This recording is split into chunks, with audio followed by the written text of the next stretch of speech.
नमस्कार, India news के digital platform पर आपका स्वागत है। मैं हूं आपके साथ अनन्या बेदी। देश में कोरोना के केसेस लगातार कम हो रहे हैं, लेकिन अगर हम बात चीन की करें तो चीन में कोरोना के केसेस में लगातार बढ़ोतरी हो रही है, क्योंकि एक रिपोर्ट ऐसी सामने आई है जिसमें एक्सपर्ट्स की तरफ से ये दावा किया जा रहा है कि कुछ ही दिनों में जो चीन में कोरोना के केसेस हैं वो लगभग 60% हो जाएंगे, यानी कि 60% लोग जो हैं वो कोरोना पॉजिटिव हो जाएंगे। क्योंकि जीरो कोविड पॉलिसी के तहत जिस तरह से वहाँ पर तमाम प्रतिबंध लगाए गए थे,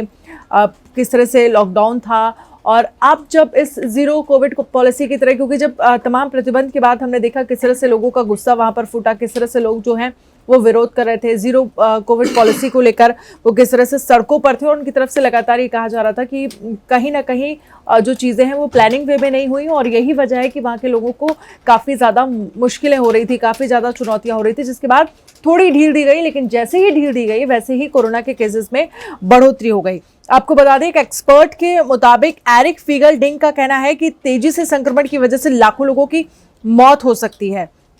इसके साथ ही क्योंकि आम लोगों में विद्रोह के बाद बिना किसी तैयारी के जीरो कोविड पॉलिसी में ढील दे दी गई, क्योंकि हम देख रहे थे बड़ी संख्या में लोग सड़कों पर उतर रहे थे और कैसे लोग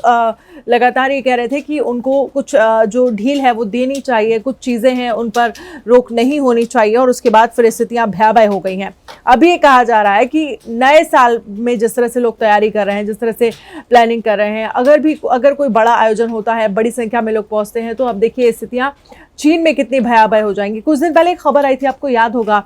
जब एप्पल की एक कंपनी थी, एक फैक्ट्री थी, फ़ोन बनाने वाली फैक्ट्री, ज़ीरो कोविड पॉलिसी के तहत वहाँ पर लॉकडाउन किया गया, लोगों को फैक्ट्री के अंदर ही रहने दिया गया, बंद किया गया, और उसके बाद कैसे लोग वहाँ से तोड़ कर, आपने वो देखा होगा, कटीली फेंसिंग तोड़ कर कैसे लोग भागे थे, और कैसी स्थितियाँ वहाँ के लोगों के सामने थी। लेकिन जो अनुमान आ रहा है एक्सपर्ट की तरफ से, उनका कहना है कि अगले 90 दिनों में चीन में 60% से अधिक और दुनिया में 10% आबादी संक्रमित होने की संभावना है। तेजी से संक्रमण बढ़ने के बाद लाखों लोगों की मौत होने की संभावना है। ये वाकई बहुत ज़्यादा दुखद है, क्योंकि हमने देखा हमारे देश में भी किस तरह से पिछले कुछ सालों की अगर हम बात करें तो किस तरह के हालात थे, किस तरह की स्थितियाँ थी। और अब ये चीन के सामने एक बड़ी चुनौती के रूप में कहीं ना कहीं देखा जा रहा है, क्योंकि लगातार वहाँ पर केसेस जो हैं वो अब बढ़ने की संभावना जताई जा रही है।